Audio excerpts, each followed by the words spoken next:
Here comes the sun, do-do-do-do. Here comes the sun, and I say it's all right.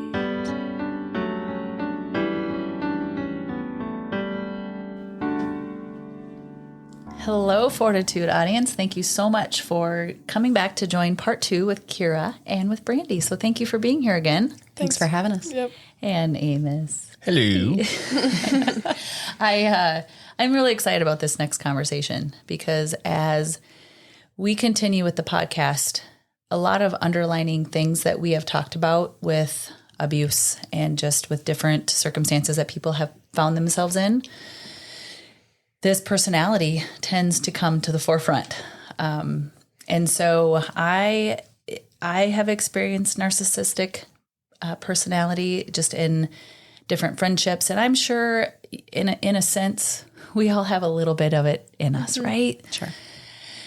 But it is an actual disorder. So I would like to just jump right in, you guys, and have an open dialogue about this. And again, Brandi and I have had many conversations going back into the things that we've experienced. And that's why I asked both of you to come, because from two different points of view, from a child, essentially a child who experienced it in past relationships, and then also Brandi and I in relationships as well. So it says here in the dictionary that narcissistic personality disorder is a mental health condition in which people have an unreasonably high sense of their own importance. They need to seek too much attention and want more people to admire them. People with this disorder may lack the ability to understand or care about the feelings of others. One piece of that is they seek out vulnerable, and socially happy, energetic, loving butterflies. And that is interesting to me because when you have a disorder, like for an example, for myself, when I had alcohol, I'm a redeemed alcoholic. So alcoholism, I didn't know until later on in life when it started to really get bad, but yet I did. Right? So it's a weird contrast because it's like, but you don't want to admit it because you don't want to have to get help or have to do things differently because it's working for you in life, right? Like it's, again, the sweep it under the rug. Yep. And so this disorder rips people apart. It is abuse. It is not something that is going to be excused in my lifetime and in Amos's. And as far as I'm concerned, when it comes to living your life as Christ and for Christ, this kind of behavior is 100% unacceptable. It is abuse. And so let's get into a little bit of what it is for the victim. And we're not victims in any circumstance because we have spoke that experiencing this just makes us a better person. Yep. It helps us with boundaries. It helps us with a lot of stuff. Like I'm so grateful for the times that I did encounter it because now I know what to look for. So to educate our audiences, to just kind of get into the nuts and bolts of maybe some situations that you guys may have experienced in these different relationships. And then also what you're doing today, just talk through a little bit from both of your standpoints. Do you want to go first or do you want me to go first? I'll let you go first. Okay. Yeah. So I have experienced this type of situation in past relationships. And what I can tell you is that it never starts directly in your face, right? It's a very slow process. They basically groom you and they bomb you with all this love and they just show you all the wonderful things out there in the world. And you're like a magnet to it, right? It's like a magnet and you're just drawn to this. And then over time, these little things start happening. And because you're experienced this love bombing, when those negative experiences happen, whether, they've yelled at you for something you haven't done, or, there's some sort of chaos that they've created and you're trying to navigate through it, or you have a situation where they're like, well, that was all you, or I was just joking. Now you start to question am I crazy? Is that how that just happened? I don't think that's how that happened, right? But then the next day, everything's fine and everything's roses, and you're like, that was me. And that's conditioning and that's grooming. So they don't do it right. They're not punching you right in the face the first day, right?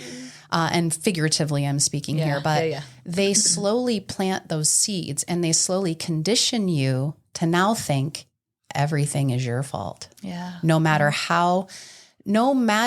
if it's this glaring red light beeping saying that was not you, you still think it was you. It's like someone's like, the sky is purple. And you're like, yeah, it's purple. You know, it's blue. You can see it's blue, but they've told you that the sky is purple. Right. And that's the key in this process is they start it slowly and they continue to plant that seed slowly. And now I'm conditioned to approach those situations. And now it's easier to manipulate me and it's easier to convince me that it's my fault. Right. So, and while this is going on, there's people tapping you on the shoulder, most likely, because this kind of it happens usually, but when it's not around other people. Yep. And it was referenced to me through a lot of counseling and therapy is that the phrase that is often used is a wolf in sheep's clothing. You'll hear that in a lot of different contexts and content that's written out there and all that. So when I think about a narcissist, it is a wolf in sheep's clothing. And so they can zip it on and off whenever they're so good at it, that manipulation. And so we may not see it sitting on this side of it. We're like, wait, what? I'm so confused. But like the cartoon with the black and white eyes that are spinning, that's us. Or like when we're sitting in that seat. And so when someone taps us on the shoulder and goes, hey, like you've changed who you are. You're acting different. We're like, what are you talking about? And then we start to defend the narcissist because the narcissist has us so warped in our brain that we make excuses, right? So did you find in your guys' time that these excuses were coming or people were noticing or saying stuff to you and you're like, wait, no. Yeah, for sure. I mean, there was even times in relationships that I've experienced where like maybe my mom will like ask me about it and like I'll get emotional and I'll be like, no, like you can't say that. Like, like that is just not true. Like they didn't do that. No, like it was my fault. Like at the end of the day, it was my fault. And I think one thing we also explained with that is like, it's a slow crazy. So I kind of refer to it as like the good and bad days. So it starts off with like a week of good, maybe one bad day. And then you get closer and farther on and it's like half and half. So you got 3 good days, 3 bad days, but it's the bad days are in between the good days. So you start to think and you're like, what is going on with me? Why am I being like this? And then you get to like, it's all bad. And I think that's where the light clicked for us, where we were like in those past relationships that it was like, okay, I think we know what we're dealing with here. Yeah. And I think but then there's always that one day where you question yourself because it's one good day in a month of bad. Yeah. And you're like, like this is how it used to be. Like it's fine now. It's fine. And you start to get the excuses. It's fine. Like it's just a bad month. A glimmer of hope. Yep. I call it like this glimmer of hope or this, you get the little teeny butterfly because you remember the beginning. Yeah. You remember what it was like and you're like, oh, I just, that it's still there. There's still hope. I have hope in this. But then it happens again. Yep. What do you think when you hear all this, Amos? Because have you ever experienced? Yeah, I have. I've had someone tell me that maybe we should make a doctor's appointment to have my head checked because I'm clearly not remembering things the way that other person did. This wasn't me, by the way. This was a while ago. Yeah. And I relate. It made me really think. It made my head go, maybe I should. I was fortunate enough that I was confident enough in myself to say, no, that's a bunch of crap. That's not what's happening. And I got out of that relationship pretty quickly. But then there's been times where I've been in situations where I'm feeling confident in my own stance on things, and I'm seeing things through my own lens, and I'm standing firm on my position and how I saw things. And I also have to keep in mind, am I just, am I dipping a toe into that tendency? I've had that self-consciousness on my own, especially if it's happened a couple of times in a row. And when you were drinking, that was a big part of it. Like, what's going on here? Am I dipping a toe into that personality trait? Is she dipping a toe into that? Everything is so messy. I don't know what's going on, And so, for both sides, even for those who just maybe dealing with someone who's been through that in a relationship, and they say that word, it can plant a seed in your own heart, and you start to question yourself. Well, and I want to address something that Heather said earlier about outside influences trying to tell you, we did have outside influences telling us, but you are defending them because they're telling you that outside influences is out to get them, or they're, they just don't like them, and you're so caught up in your own reality that you will now alienate the people who love you and who are trying to speak truth into you and trying to speak love into you. And that's exactly what they want. They're trying to drive that wedge between the people who see it so that they can eliminate that truth into your, when they're speaking into your heart, you're just like, that's not who he is. Like, that's not who she is. Right. And you just start alienating people who see it. And there are a lot of people, or some people that I know, that have said, I saw that from the get-go. Yeah. And I'm like, how did you see that? Yeah. Same. But they weren't living with the same things that I was living with, or that Kira was living with, right? Like, or experiencing. They were outside seeing these little things happen, going, whoa, that's a red flag. And I'm getting, this like little bit of manipulation to what actually happened. And then now I'm questioning, and I'm like, that's not really what happened. It was probably just me, or no, it was just, we got a lot of stress. Again, the excuses, those babies, you got a basket full of those babies, and you're just throwing those out like, like nothing. But and in our culture, it's where relationships are so quick to cohabitate. Yes. And join things together. And it's only when it puts you in a position where it's harder to get out and harder to say no, right? Correct. And if you were to roll back culture 20 years, that doesn't happen. And it's easier to say no because you haven't made those commitments. And so my encouragement to our listeners is to put that off. I mean, really, you've got to know someone before we make that big a commitment. And the heart will lie to you. Heart is a very noisy thing, isn't it? It'll make you think everything is okay. And hopefully it is. But the heart is different than the mind. It just thinks differently about the future. It does. If I go back to, there's some things in high school, there's some things college, like all my times in my life, I had people like this and I wasn't confident enough or had enough. No, I didn't know different, I guess. And so I allowed people to manipulate me. I didn't have good boundaries. I was a people pleaser, and this personality actually seeks that out.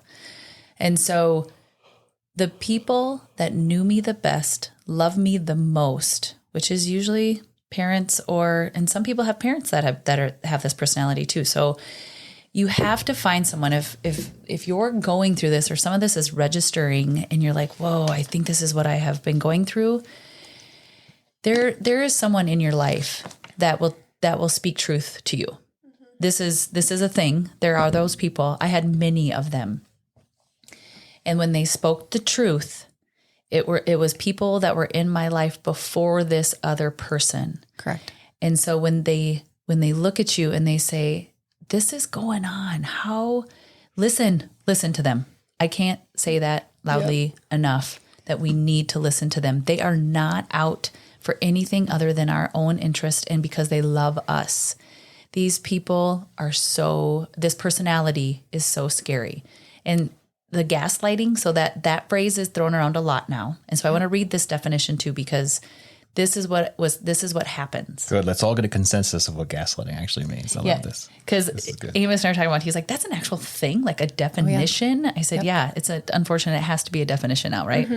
So it says gaslighting is a form of psychological abuse in which a person or group causes someone to question their own sanity, memories, or perception of reality.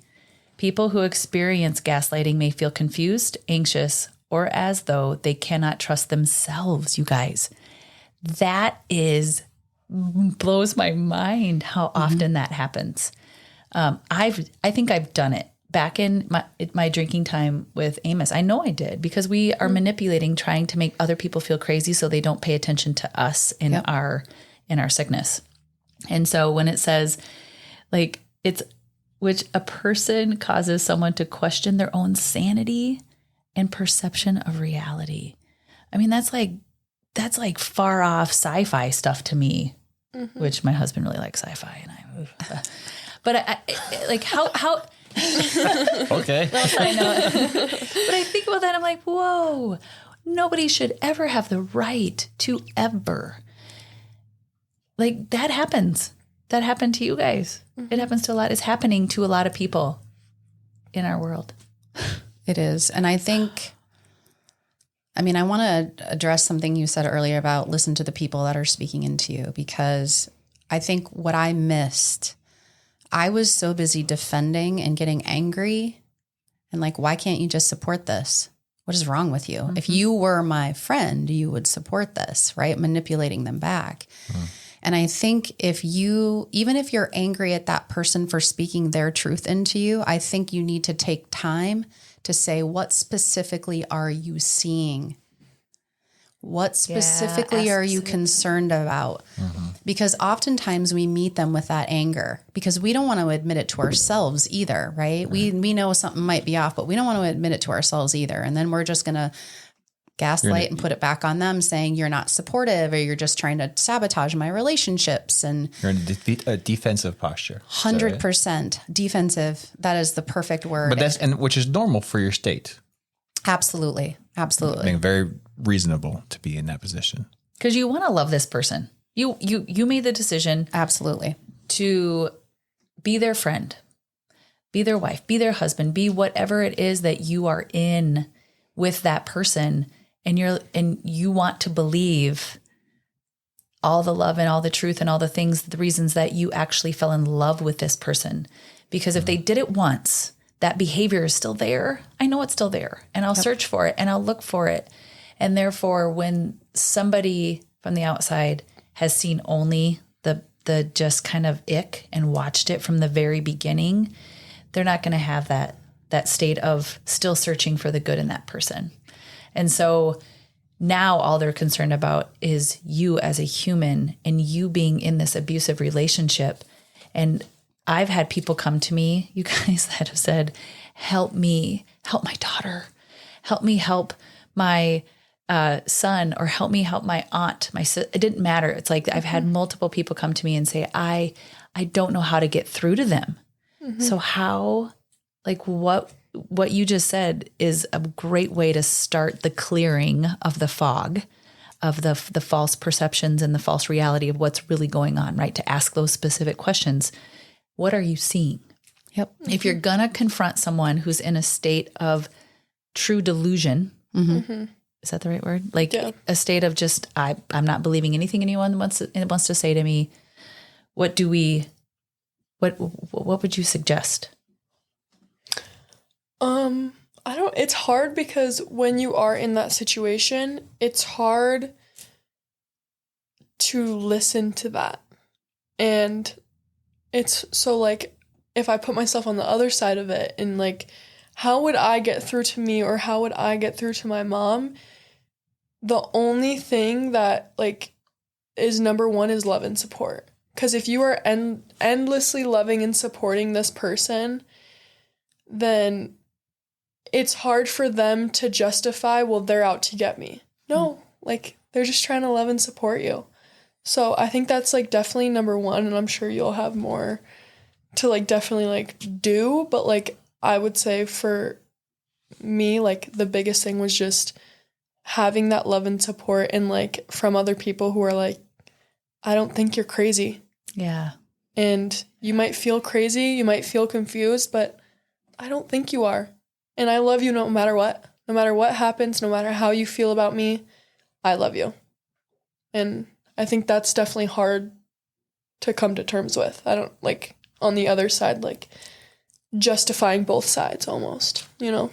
Yeah. And I think when you talked about gaslighting, the person you're trying to reach, the delusional one, right, that you're trying to reach has been told so many times that they're wrong. Mm-hmm. They're questioning their own confidence and reality, right? And I truly believe that it takes a lot of courage to tell someone the truth when they don't want to hear it or when they're not ready to hear it. And Kira hit the nail on the head. I mean, we've been lucky that the people that are speaking into us have never once wavered on loving and supporting us. Mm-hmm. Even if you choose to stay, I still love you and I still support you. And I'll still be here when you call me and you're complaining or you're frustrated but I'm still going to speak that truth into you. And I'm still going to, and sometimes it's saying, I can't help you this time. You're going to have to figure this out. Mm-hmm. I've tried to tell you, you're not ready to hear it, but I love you and I'll be here no matter what when you are ready to face it. And we've been extremely lucky to have that. But it beautiful. Does take a lot of courage for someone to speak that truth into you. And I think that's why I said, if I could, and again, we learn from our mistakes. And I feel like we've come out of this way better.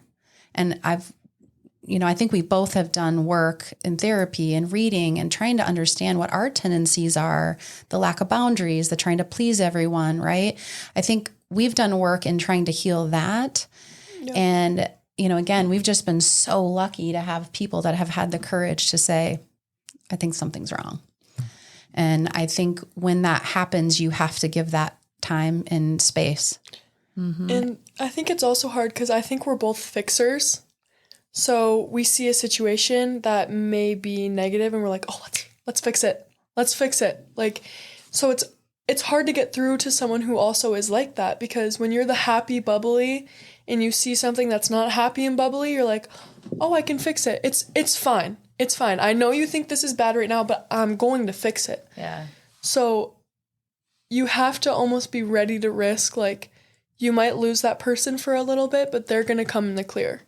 And it's a hard thing to face because you're like, what? Well, if they lose me, they're going to be really deep into this situation. And it's like, sometimes you need that little push where it's like, then you put yourself on the other side who is experiencing the narcissistic abuse. And you're like, okay, I don't want to lose this person who is truly trying to support me. And then the fog starts to clear and you see it and you're like, wow, like, that's crazy. How long does that fog last in your experience? A while. I mean, months, years? Yes. I mean, it can. Years. There's even some times where today I'll think back to a situation in a relationship and I'm like, was I in the wrong? And I start to fog again. And then I'm like, okay, take a deep breath. You're not wrong. You're not crazy. And I've gone to therapy, so like I have talked through it, but there's still sometimes years after where you think about it, but you started to heal. So, like the fog's going to clear. You have the facts now from therapy and all the things. You're like, no, I know better. Well, and I think something too is like after we experienced relationships and stuff, we turned to Christ. And before that, it was unclear because it was like, I have nothing. And then the fog starts to clear and you find him and you're like, wow, my path is laid out. I have nothing to worry about. This was stressing me out and I was so confused and I'm just not anymore. She just literally pulled the thought out of my head. I saw it. I was literally just going to say, part of the problem is Christ was not at my center during that entire time. And I spent a lot of time being angry at him. Yep. And it's hard. And I think when you put him back at your center and you seek him, that is the key to coming out of that fog. It truly is. And I cannot stress it enough. I'm not surprised she brought that up. She's amazing, of course. But Because she's yours. That's right. I was going to say, get it from my That's right, mama. But that is a key that we have found in our healing and in understanding ourselves and doing the work to heal and having him, keeping him always at the center. When there's a problem, when there's not a problem, thanking him, the gratitude, that to me is where the healing begins. Yeah. And he will walk with you and he will show you the way and you have to do the work. Yeah. And we still run into situations where I know I have been conditioned to defend what isn't true, to apologize for something I've not done wrong, right? I still have those tendencies. And that's going to be something that I think that we work on for a while. And, again, praying about it and keeping that relationship with God, I cannot stress that enough because that has been the key to our where we are today and making us whole. Yeah. Because like your question just now, Amos, about the fog, that's the clearing. Anytime you go back to who they said you were, you go back to who he says you are. Oh, yes. And that is something that's so beautiful about the truth and about God's word and our purpose and who we have been made to be in his image. And you're like, thank you, Lord. Like just there's this just soften of the heart where you can go, all of that makes us, and again, it helps you to know what to look out for going forward, right? Like that, Kira, you're just set up for just straight success in so many different ways when it comes to that, because you'll have boundaries, you'll have things that you'll be like, nope, nice try, but Bye. been there, done that, ain't going, right? I want to speak to isolation. That was a piece that I'm finding more and more the people that are asking me for help, they will say, I can't get to her, I can't get to him because this other person has them so isolated. And in the isolation, that is when they program you. That is when they speak to you for hours and hours. So to watch out for that, what would be your advice in that? Because that's the scary place, because they threaten you in that isolation. If you do, this will happen. If our children, people are threatened on their, like grandmas and grandpas don't get to see their grandbabies because grandma and grandpa are bad, and they're not, right? So like all these words and all this stuff is happening behind the scenes, right? 100%. Do you want to speak to it first, or do you want me to? I mean, I'll probably be short. I think the isolation part is like, you don't notice it until you're like, I wish I could do this. I think for me as a kid, it's kind of like FOMO, fear of missing out. So like I would start to get it and then I'd be like, oh, I can't do this. Like, I'm silly. Why would I think I could do that? Yeah. And it's like something every kid does. So I think for me, once I started kind of pushing back, it was like, oh, I can do it. I don't care. I'm going to do it. Yeah. Like, this is normal for me. This is normal for me to experience. Okay. Well, and I think she's talking a lot about, they try to isolate you from people, relationships, friendships. It doesn't matter. They really do. And that's really hard because you get to a point, and I've been there, where I thought I had no one. I have wrecked every relationship because the cost of having that relationship was too much. If I wanted to go hang out with my friends, if I wanted to go spend time with, whoever, the cost of it was so high that I avoided it. Correct. And I thought, I have wrecked every relationship.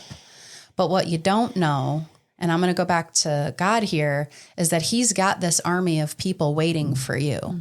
And until you're at your lowest, you don't figure out, you can't figure that out. And so I think if you are in isolation, I want you to know that there are people out there that will help you, who are ready to help you and are waiting to help you. Yes. So important if you're in isolation. If you're dealing with someone who's kind of isolated themselves from you, my advice, and I was lucky enough that I had that person in my life who never stopped trying. Yeah. I'm not going to stop calling you. I'm not going to stop inserting myself into your life. Absolutely not. And I was so fortunate that I had those people in my life that never gave up. And so I think, again, speaking to the people that are experiencing that, like, oh my gosh, what do I do? Find a way. Mm-hmm. We were just so lucky that we had, and then, when it finally hits the fan, we were like, what are we going to do? Mm-hmm. I was like, I have nothing figured out. I don't know what I'm going to do. When you're just kind of sitting and you feel like you're at your lowest, all of a sudden I looked around, I'm like, all of these people. And that is not by accident. Yeah. That is God right there. Mm-hmm. And we had people coming out and supporting us who I would never have guessed was like, I can provide this. I'll help you with this. Mm-hmm. And I was just like, I had no idea that person even existed in my realm, right? Because I had eroded all my relationships. And so again, I would just encourage those that are experiencing that and on the outside of it to not just find a way. Mm-hmm. Yeah. Never stop. Always be there. Yeah. Have you been on the outside looking in a situation where you're trying to speak into someone's life and they shut you down? I don't know that I personally have. I don't know about you. Friendships? I mean, maybe, but I don't really know. I think you'll recognize a friend it. that actually was dealing with a boyfriend who was super controlling and actually ruined our friendship for a while. So, okay, now that you say that, that's funny because I was thinking about that and then I was like, I don't know. But yeah, definitely I had a friend and her boyfriend was controlling everything and I was always there just kind of having fun, doing whatever, like, hey, let's all go do this. And then he would be like, no, you're not doing that. And I'd be like, hey, come on, like, let's go, guys. Like, it's like, what? Like, why wouldn't we go do this? Like, and it was like a slow start. And then I would call my friend and I'd be like, hey, like, is everything good? Haven't talked to you in a while. Oh yeah, like I can't talk that long. Yeah. And it's like, shoot. That's too young. Yep. It's too young to allow. That's why boyfriend, girlfriends, we've talked about that. Like, just be friends. Don't have a boyfriend or girlfriend in high school, especially. Like, just be friends. Mm-hmm. You were going to say something else about that. Well, I think you can empathize with that and you'll recognize it right away. Yeah, I definitely did. And I talked to her about it and I was just like, girl, you deserve better. Mm-hmm. So what worked and what didn't work? What didn't work was trying to, like, I think telling her right away, like, you gotta do something about this. Like, I think that puts the pressure on her and then she's like, why would I have to do anything about this? Like, I love this guy. Like, why would I do anything? What did work was constantly being there, continuing the phone calls. Because I work with her, so I'd see her at work and I'd be like, hey, how are you doing? Not asking anything else about any outside factors, just, hey, how are you doing? Yeah. Genuine feeling of she knows that I care. Mm-hmm. And then when all of that hit the fan and they broke up, which she ended up breaking up with him, which was amazing for her, and I think it really helped her heal, but she came to me and she was like, I'm sorry. Mm-hmm. I'm like, you don't have to be sorry. Because it's hard to identify something like that and it's hard to deal with it. And especially so young, you don't think it's going to hit you that young in a relationship, especially. Yeah. And then it does and you're like, ooh, wow. Yeah. You talked about this in sports too. Mm-hmm. The positive and negative reinforcement and how the negative is counterproductive. Mm-hmm. And I'm hearing the same thing. Yep. Positive reinforcement. Let them know you're there. Mm-hmm. The negative stuff has a reaction. And it's not always positive. Yep. Yeah. And you can't make it personal. That's the other piece. Like, not making it personal, just making it more about the facts.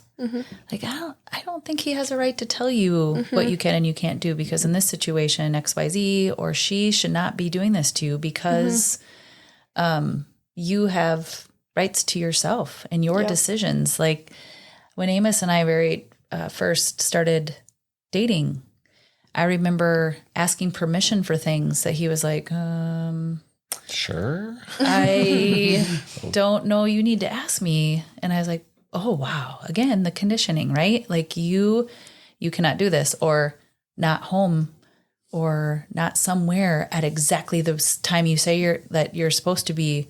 And just, it's like, so time for me, the aftermath of that is a big piece for me. Watching the clock, because I felt like I was always watching the clock. So if they're after you about your time, you're like this, it's almost like a suffocation. That's another really big warning is that you're under that control of, nobody should ever be under the control of another human being, ever. I think ours was the phone. You have to have your phone on 24/7. You have to answer your phone right away. You have to text back right away. And at all times, you need to be texting me what you're doing. Yes, that is a consistent thing for all narcissists. It is. I never want to generalize, but you're on my schedule. Yep. And I am first priority. It sounds like my heart's going out to that person who's on the other end of that, who's creating this. It just sounds like an awful way to feel and live and just in fear all the time. You are. And feeling like you need to control things. He's speaking about the narcissist. Yeah. And I love when you talked about asking for permission, because when you're having to ask for permission to go get gas or go to the grocery store or buy an extra loaf of bread or buy a shirt. Yeah. That is a huge sign that I think you need to do some self-reflection, and you need to reflect on what's happening to you, because everything does have a time limit. And, you could be you're going to go grocery shopping. You're going by yourself.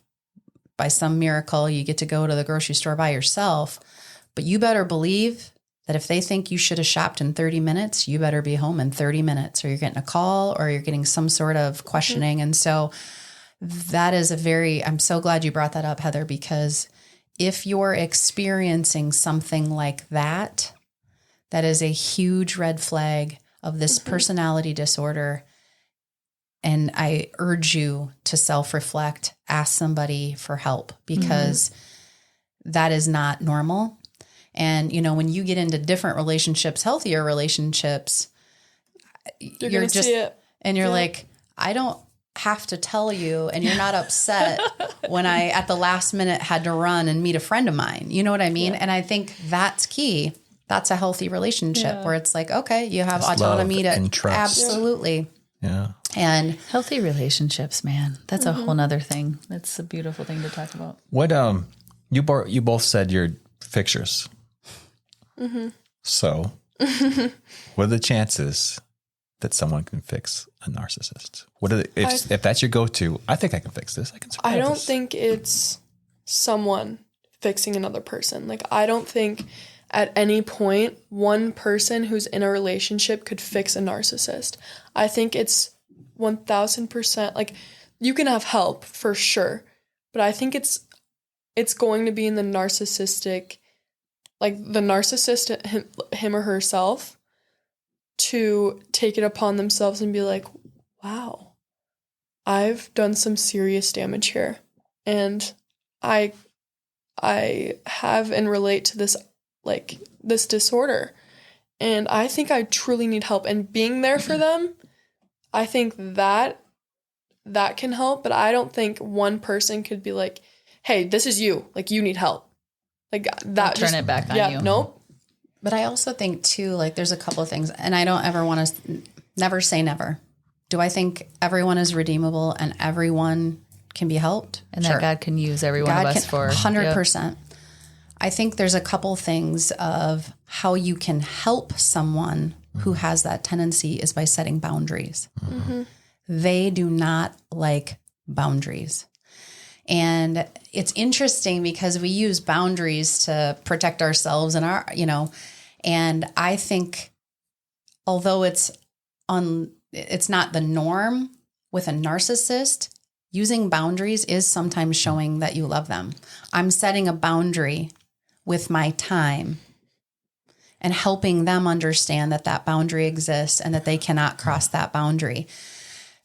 Again, that's such a healthy thing because you're not putting energy into fixing someone. Nope. That's not your role anyways No. in a relationship. Nope. You're working on yourself and trying to improve yourself. Yes.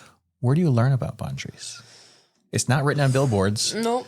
It doesn't come up when you pull up YouTube. It's not the first couple of videos, is it? Where do you learn about boundaries? Well, I think where we've learned about it is in therapy, because when you are outside of a relationship, especially a narcissistic relationship, I would urge you to get help and do the work.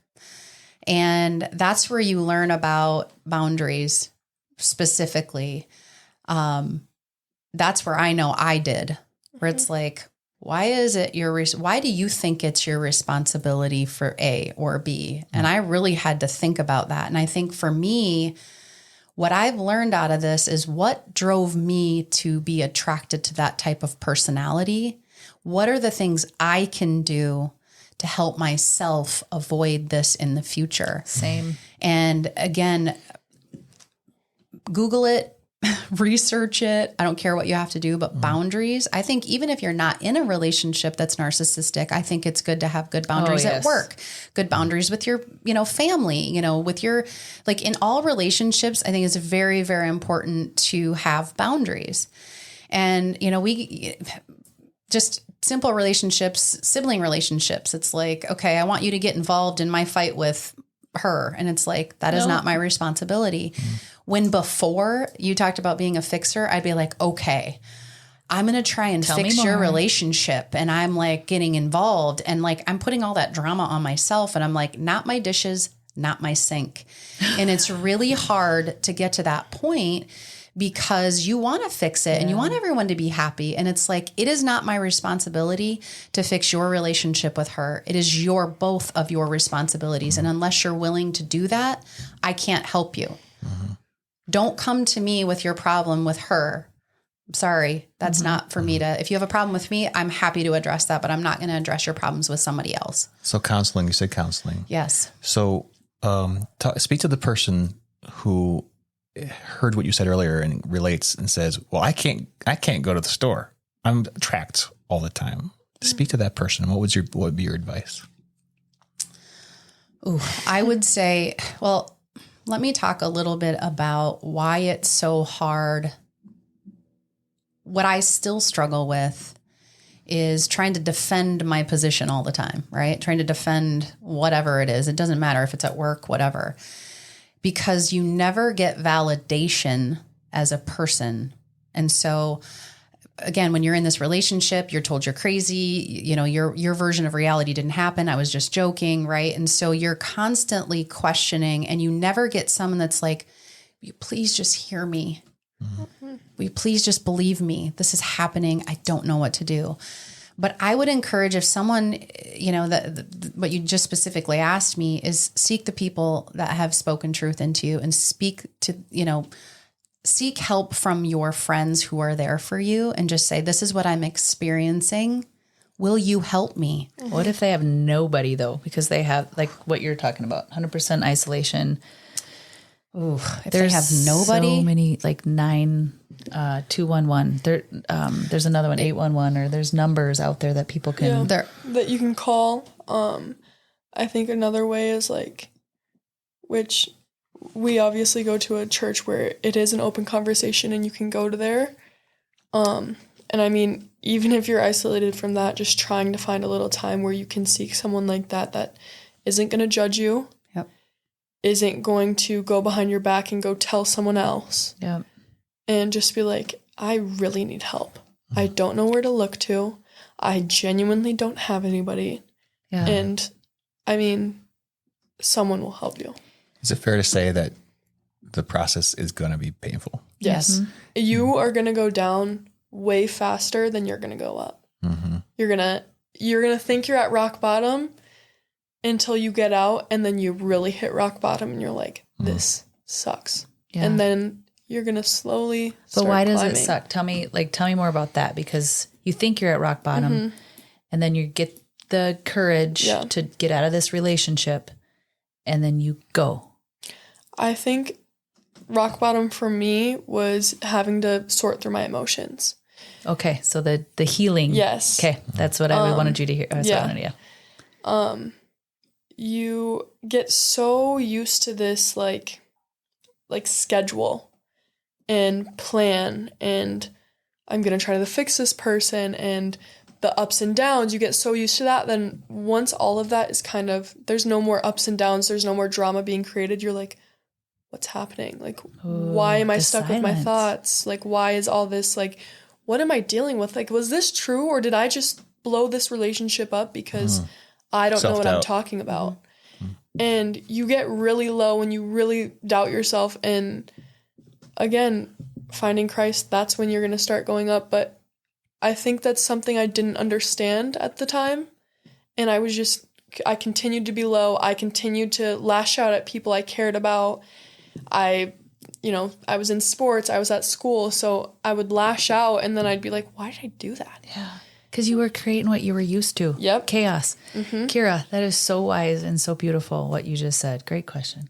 Because that is what people need to know. Yeah. That is really just a...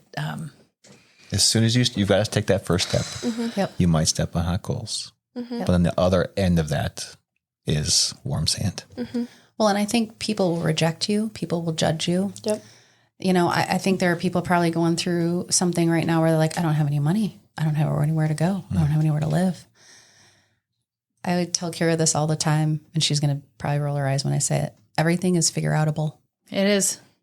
Even words that don't make sense. And sometimes it is. I love it too. And I feel like for me, you know, I experienced that same thing, but now I have like, oh my gosh, I got to figure out this and I got to figure out that. And I've just have I made things worse for myself? Because the easy path sometimes is staying in the bad situation. And the harder path is choosing not to be in that unhealthy situation. And that's sometimes harder. And I think that's exactly, I don't know that I'd change anything you just said about keeping Christ at your center, reaching out for help, finding a way. Yeah. I have one last question. How do you keep Christ at your center? How do you keep it top of mind? How's that work for you?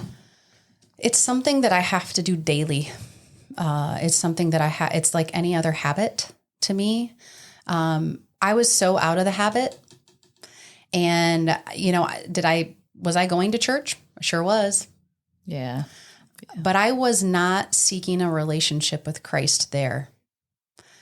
And I think that was the key for me, or the turning point for me, that I seek him every day. I seek him when I'm happy and I thank him. I seek him when I'm stressed and I ask for help or guidance. I'm not expecting him to fix all my problems, but I do know he'll be there no matter what path I choose. He already knows the end.